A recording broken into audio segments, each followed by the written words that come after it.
your determination. So this particular video is from a convention. I think it just adds some kind of background to the question about ownership and what actually happens there. And so we'll play this too. It's actually kind of in two parts, but I'll stop it in the middle because there's two different points that I want to make on this particular video. But this is about Jay Gauthier, and so if you guys kind of know a little bit about his story, I think there's some great examples about ownership and what happens in the business when those particular things happen. So let's get into this and then we'll talk a little bit more about it. He used to be a firefighter. He's been here for 11 years.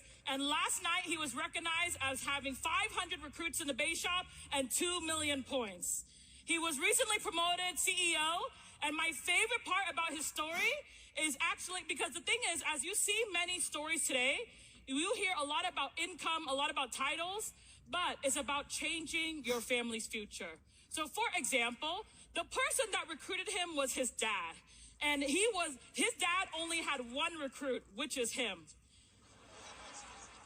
But guess what, ladies and gentlemen? Because of that, today, our speaker makes $750,000, but his dad is able to make $250,000 income and has been able to retire because of a family business together.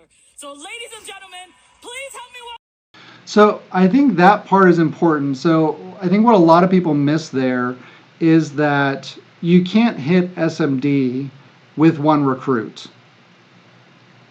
So obviously, and I think this is a testament to Charlier because, and I think they're both named Jay.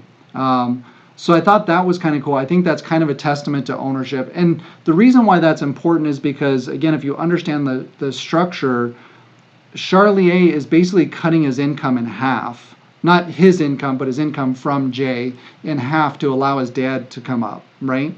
So, because he's going to override that even less. The dad isn't really producing much, if anything. So I think that's super cool to be able to take your father and have him override your business, right? We talk about ownership, right? So obviously there was a conversation with Jay and Charlier to have his dad come in above to override his business. His dad's now able to retire because of that. Whereas what should have happened is he should have almost gotten no override, because you can't hit SMD with just one recruit, right? So he would have gotten no override from his son, and then Charlier would have gotten twice the amount of income.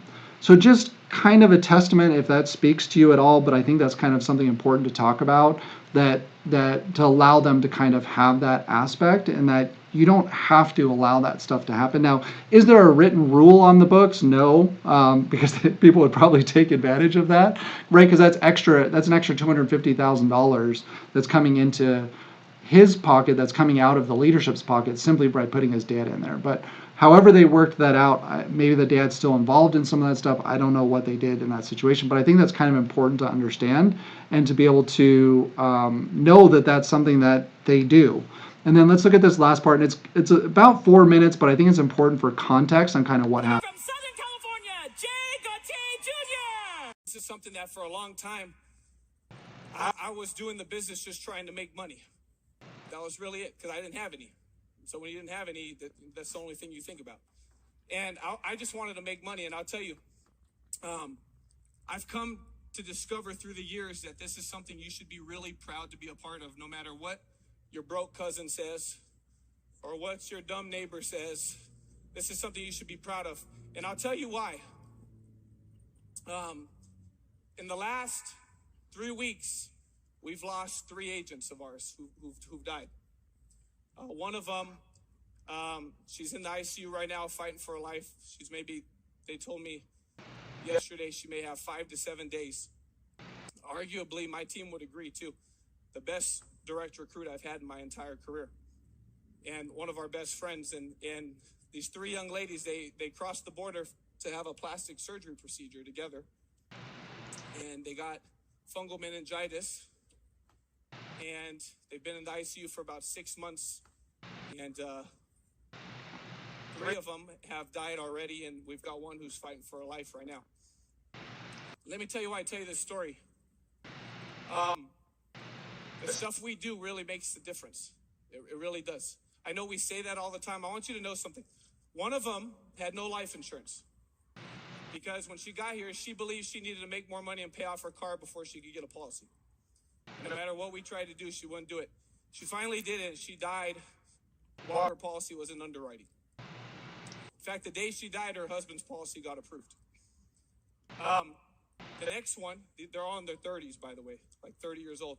The next one, she had a 5-year-old daughter who turned 5 the day before she died. She has a $700,000 policy. That kid will never have to worry about anything ever again. The last one, she's got $2 million in coverage. And just one of the purest souls that I've ever met. And her husband, and she's got a 9-month-old daughter who was 3 months old when she went in the ICU. She hasn't seen in 6 months. A 2-year-old son and another son. And she's got $2 million in coverage. And you can't replace the loss of a person.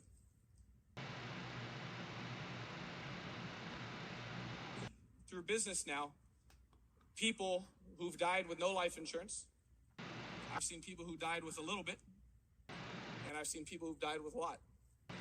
And one thing I can tell you, you'll get a lot of recognition, and you'll win a lot of awards, and you're going to make a lot of money if you do this and you do it right. But Emmanuel Tita said something earlier. He said, why are you thinking about money?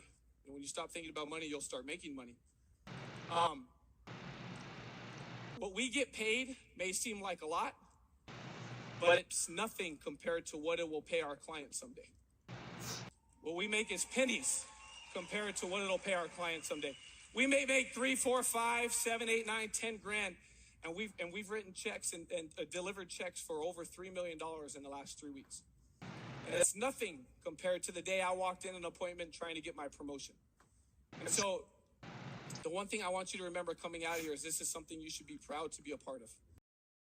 And so we'll kind of stop it there, but to kind of do an update on that. So somebody mentioned in here too, I heard after you pass away, your spouse can take over the business, but must be licensed. So yeah, absolutely. And somebody said for your kids to inherit the business must be EMD in order to do that. Otherwise, the entire business gets passed over to your upline, your kid. Yeah, see, that's inaccurate. And that's the information that keeps spreading around. So what happened with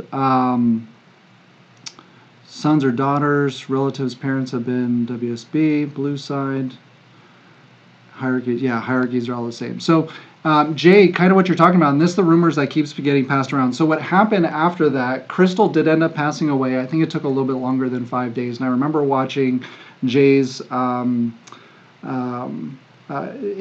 feed because we're friends on Instagram.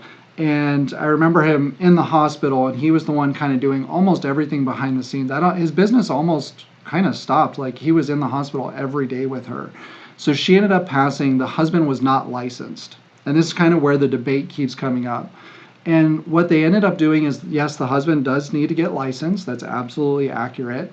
In California, you need all of it as 60%. So I think if you can write your name on it and guess 50%, you basically pass in California.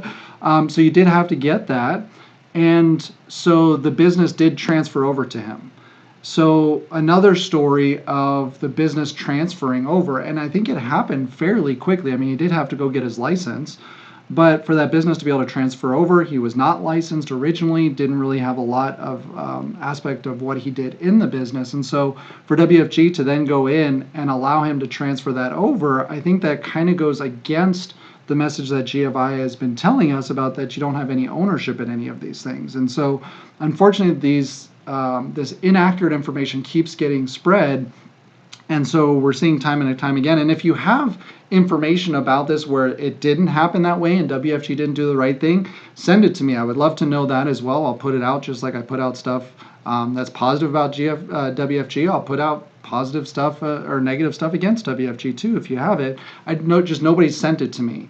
And I think at the end of the day, really what I want to end this on is I think at the end of the day, GFI, Olson, a lot of these guys forgot what their mission was and what the purpose of what we really do in the industry. And this is one of the reasons why I got into the industry. It's why I love the industry. Outside of who or what company you work with, is I think it's the only industry that you do more for the client than ever happens for you. And that what you actually put in place, like if you think about if somebody buys a car or a home, it doesn't change their life the way that it does if getting their financial life in order, or getting a term policy and it paying out $500,000 when they pass away and you make what, $600 on it, right? Like, I think what we do for the client is so important in the aspect of life, and I